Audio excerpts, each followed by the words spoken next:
Bem-vindos ao canal Sejam Santos, onde vamos explorar a vida e as obras dos santos mais inspiradores da história da Igreja Católica.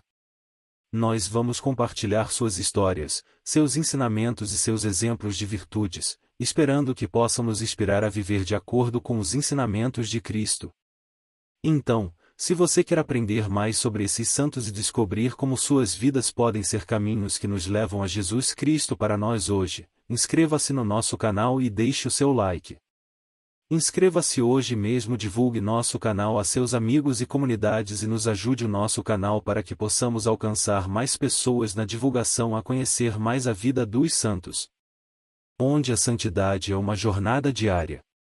Faça parte dessa comunidade de busca pela santidade.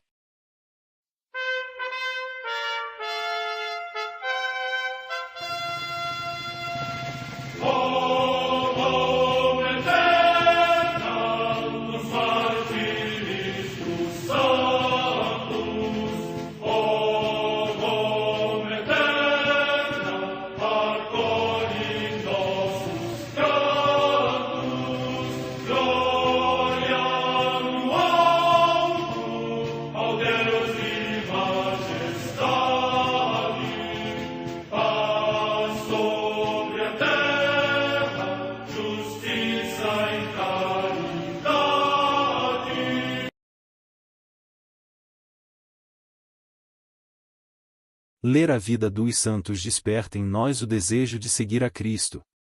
Através de suas vidas podemos aprender as virtudes, a sabedoria e o amor de Deus. Cada santo nos oferece um modelo de vida a ser imitado, como diz São Paulo na carta aos Hebreus, capítulo 12, versículo 1. Estamos rodeados por uma nuvem de testemunhas. A Igreja foi fundada por nosso Senhor Jesus Cristo não apenas como uma instituição, mas uma autêntica família. Os santos mártires, confessores, doutores, as virgens, os santos pastores e todos os demais santos são realmente nossos irmãos que nos precederam no caminho da fé e já estão no céu, para onde também iremos nós, pela graça de Deus. Portanto, sede santos, assim como vosso Pai Celeste é santo. Mateus capítulo 5, versículo 48. Hoje, dia 1 de fevereiro, celebra a Igreja a vida dessa grande beata, Beata Joana Francisca da Visitação, Virgem, fundadora. Na Turim do século XIX, abalada pelos ares belicosos da unificação italiana, o Senhor acendeu um dos grandes luminares da Igreja contemporânea, São João Bosco. Ele pode ser entendido como a estrela central de uma constelação de santos. Em sua órbita também se inscreve a Beata Joana Francisca da Visitação, que nos oferece um suave lampejo de luz e espalha um calor suave, como brasas vivas e silenciosas. Ela sentia como ele o encanto produzido pela figura de São Francisco de Sales, modelo de bondade e mansidão. Se Dom Bosco fundou a Sociedade Salesiana, a nossa beata pôde dar vida ao projeto original de São Francisco de Sales de fundar uma congregação de religiosas dedicadas a visitar e cuidar dos doentes pobres. Morreu com 44 anos de idade, um dia depois de São João Bosco, em 1º de fevereiro de 1888. Asterisco, asterisco, asterisco.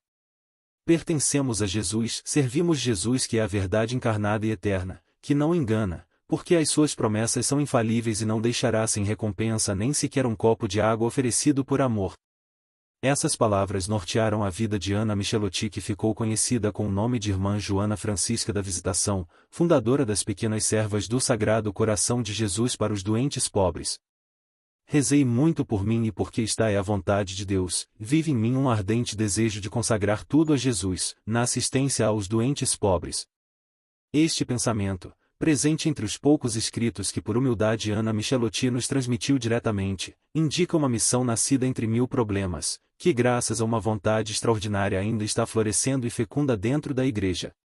Ana nasceu na Alta Saboia, então território do Reino da Sardenha, em Annecy, em 29 de agosto de 1843. Seu pai, um nativo de Almese, Turim, morreu jovem, deixando a família na miséria completa. A mãe, piedosíssima, transmitiu aos seus filhos uma grande fé, e no dia da primeira comunhão da pequena Ana, ela levou para visitar um pobre homem doente em sua casa. Naquele dia nasceu sua vocação. A família foi para Almese pela primeira vez quando a menina tinha 14 anos de idade, foi hóspede de seu tio Padre Michelotti. Estabelecida em Lyon, alguns anos depois Ana entrou no Instituto das Irmãs de São Carlos, primeiro como estudante, depois como noviça. Mas educar não era sua missão. Alguns anos depois, sua mãe e seu irmão Antônio, noviço dos irmãos das escolas cristãs, morreram e ela estava sozinha no mundo. Para sobreviver, trabalhou como instrutora para as filhas de um arquiteto, mas já era dama dos doentes pobres, porque assim que podia, procurava-os e colocava-se a seu serviço. Em Annecy ela conheceu uma certa irmã Catarina, ex-noviça do Instituto de São José, que tinha os mesmos sentimentos e juntas elas começaram, em Lyon, um trabalho particular de assistência aos pobres em suas casas. Com a permissão do arcebispo, usavam o hábito religioso e faziam profissão de votos temporários. Mas a congregação nascente teve uma vida breve por causa da guerra entre a França e a Prússia, e em 1870 a Beata, vestida de freira, retornou a Annecy e depois a Almese. Essas viagens muitas vezes faziam-na passar por Turim. Depois da tempestade, a irmã Catarina convidou-a para voltar a Lyon, forçando-a a recomeçar como postulante. Ana aceitou humildemente, mas depois saiu do instituto por motivos de saúde. Naqueles dias, rezando aos pés dos túmulos de São Francisco de Sales e Santa Joana Francisca de Chantal, sentiu que seu trabalho nasceria para além dos Alpes. Ela retornou a Almese no lombo de uma mula e depois seguiu para Turim, setembro de 1871. Hospedada durante um ano em Moncalieri, junto às senhoritas Lupis, ela ia todos os dias a pé até a cidade, em busca de pessoas doentes em dificuldade para atendê-las. Ela então alugou um quarto, para seu sustento fazia luvas, e algumas jovens começaram a ajudá-la em seu apostolado. Seus biógrafos fazem especial menção a duas pessoas de vida muito santa que lhe deram ajuda, o padre Félix Carpignano, do Oratório de São Felipe Neri, e Maria Clotilde de Saboia, cuja causa de beatificação foi introduzida em 10 de julho de 1942. Surpreendente também é que o cardeal Gastaldi, arcebispo de Turim, que se mostrou tão duro e incompreensivo com Dom Bosco, tenha apoiado uma pobre mulherzinha que começava a caminhar de modo insignificante. No início de 1874, o arcebispo Gastaldi concedeu-lhes que usassem o hábito religioso, cerimônia realizada na igreja de Santa Maria de Piazza, e assim nasceu o Instituto das Pequenas Servas do Sagrado Coração de Jesus, que além dos 3 votos ordinária daria atendimento domiciliar e de graça para pacientes pobres. A fundadora tomou o nome de Madre Joana Francisca em homenagem aos fundadores da Ordem de Visitação. O início foi difícil, caracterizado pela extrema pobreza. Algumas das religiosas morreram e outras deixaram o instituto. O clérigo superior e o médico da comunidade aconselharam-na a fechar o instituto, mas padre Félix Carpignano, de venerada memória, encorajava a madre. No apartamento que alugara na Piazza Corpus Domini, mais de uma vez a madre foi ouvida exclamando entre lágrimas: "Estou disposta, ó meu amado Senhor, a retomar teu trabalho 50 vezes, se necessário, mas me ajude." Deus ouviu essa súplica. Em 1879, Antônia Sismonda, ciente das más condições em que viviam as religiosas, hospedou-as em uma casa na colina de Turim. Poucos anos depois eram 20 religiosas. Em 1880 puderam abrir a segunda casa em Milão e em 1882 outra nova em Valsalice, perto de Turim, que se converteu em casa-mãe. Logo outras fundações se seguiram. A sombra benéfica de Dom Bosco a acompanhava nos momentos mais difíceis. Madre Joana Francisca era a regra viva.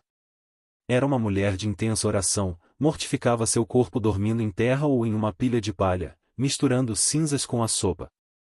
Na congregação ela queria freiras generosas. Ela dizia: "Se vocês falharem, descem um degrau, se vocês se humilharem, sobem 3.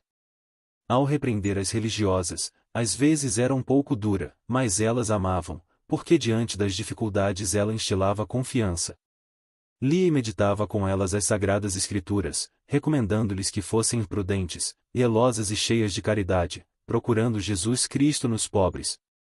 Elas deviam auxiliá-los material e espiritualmente, favorecendo, se possível, sua aproximação dos sacramentos. Antes de tomar uma decisão importante, pedia conselho aos seus confessores, entre os quais São João Bosco.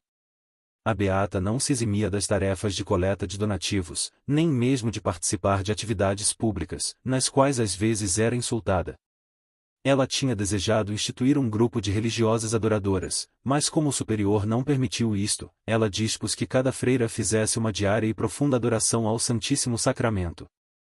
Quando pedia uma graça particular, ela rezava com os braços em cruz, de joelhos, estendendo as mãos em direção ao tabernáculo. Ela trouxera da França uma estatuazinha da Virgem que foi benzida por Monsenhor Gastaldi. De vez em quando, segurando-a nos braços, em procissão com as religiosas pelo jardim, rezava cantando as ladainhas. Ela exortava-as a rezar o rosário e a ter devoção à Virgem. Transmitiu uma profunda devoção à paixão do Senhor. Na sexta-feira santa almoçava de pé ou ajoelhada, beijava os pés das freiras, antes de se sentar para comer apenas uma crosta de pão. Nos últimos anos de vida, a asma bronquíaca frequentemente forçava a madre a ficar na cama. Acreditando-se inadequada para governar o instituto, que estava em constante desenvolvimento, especialmente na Lombardia, mas basicamente porque seus métodos irritavam um grupo de freiras idosas, em 26 de dezembro de 1887 foi exonerada do cargo de superiora geral. Aceitou a humilhação e submeteu-se à nova superiora, que ela própria sugerira. Daquele dia em diante a dor aumentou, mas sorrindo dizia, para Jesus, todo sacrifício é pouca coisa, eu estou prestes a morrer, mas vocês não tenham medo. Vou continuar ajudando e orientando as pequenas servas do Sagrado Coração de Jesus para doentes pobres. Ana Michelotti morreu em 1º de fevereiro de 1888, um dia depois de Dom Bosco. Poucas horas antes de sua morte ela permitiu, cedendo às insistências das religiosas, ser fotografada, foto acima. Quem por toda a vida, esquecendo-se de si mesma, serviu os mais indefesos, foi enterrada num pobre caixão, levando nos quadris o símbolo franciscano, na terra molhada pela chuva de um pequeno cemitério. O grão de trigo morreu, mas uma luz de amor continuaria brilhando em suas filhas, hoje também ativas em terras missionárias. A beata foi enterrada com a máxima simplicidade num cemitério pobre teria ido para o ossuário comum, se os seus restos não tivessem sido recolhidos 10 anos depois. Desde 1923, eles estão descansando na capela da Casa Mãe de Valsalice. Ela foi proclamada beata pelo Papa Paulo VI em Roma no dia 1º de novembro do ano santo de 1975. A Santa Madre Igreja celebra também nesse dia os santos. Na Frígia, na atual Turquia, a comemoração de São Trifão, mártir. Data da morte incerta. Em Ravenna, na atual Emília-Romanha, região da Itália, São Severo, bispo. Morte no ano 342. Em Saint-Paul-Trois-Chanteaux, no território da Gália Viennense, atualmente na França, São Paulo, bispo, de quem a cidade recebeu o nome. Morte no século IV. Em Kildare, na Irlanda, Santa Brígida, abadesa, que fundou um dos primeiros mosteiros desta ilha e, segundo a tradição, prosseguiu a obra evangelizadora iniciada por São Patrício. Morte no ano 525. Em Aosta, nos Alpes Graios, território da Itália, Santo Urso, presbítero. Morte no século IX. Em Puy-en-Velay, na Aquitânia, na atual França, Santo Agripano, bispo e mártir, que, ao regressar de Roma, nos confins de Velay foi assassinado por sequazes dos ídolos. Morte no século VII.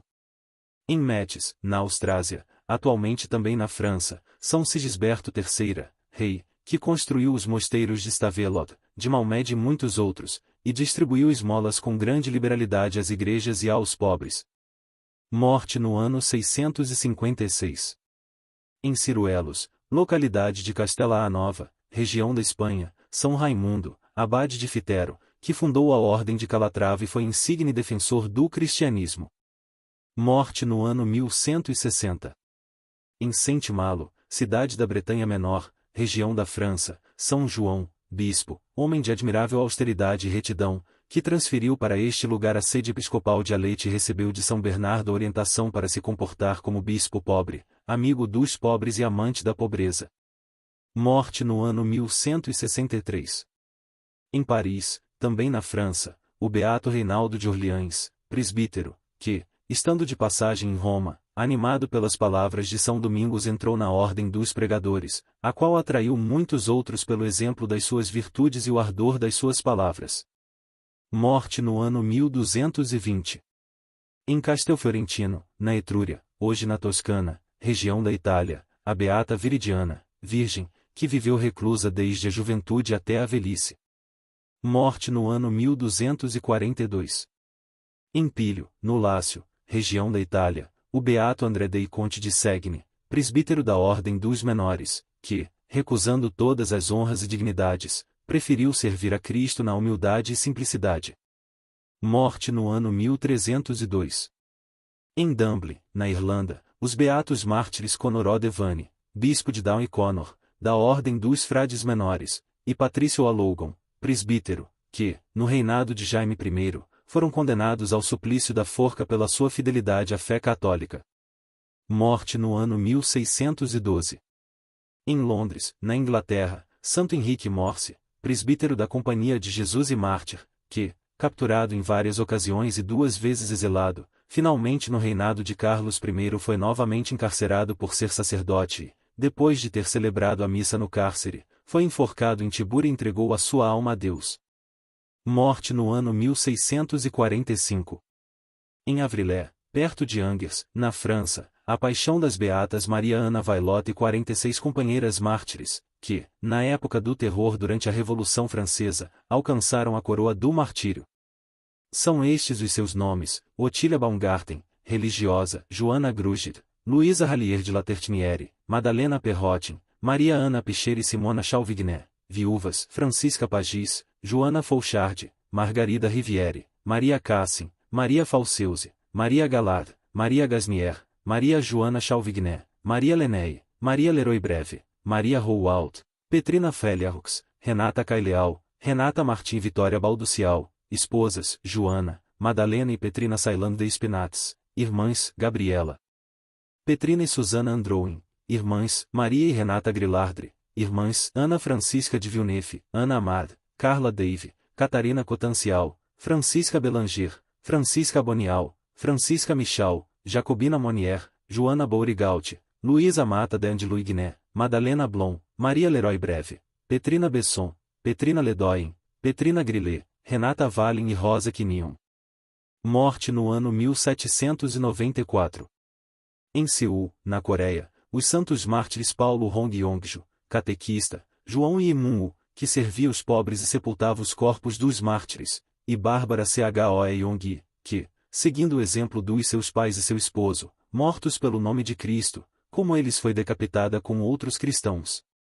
Morte no ano 1840. Em Turim, na Itália, a beata Joana Francisca da Visitação, Dana Michelotti, virgem, que fundou o Instituto das Irmãzinhas do Sagrado Coração, para servirem gratuitamente os enfermos pobres em nome do Senhor. Morte no ano 1888. Em Cúcuta, cidade da Colômbia, o beato Luiz Variara, presbítero da Sociedade de São Francisco de Sales, que se dedicou com toda a sua energia e diligência a assistir os leprosos e fundou a Congregação das Filhas dos Sagrados Corações de Jesus e de Maria. Morte no ano 1923.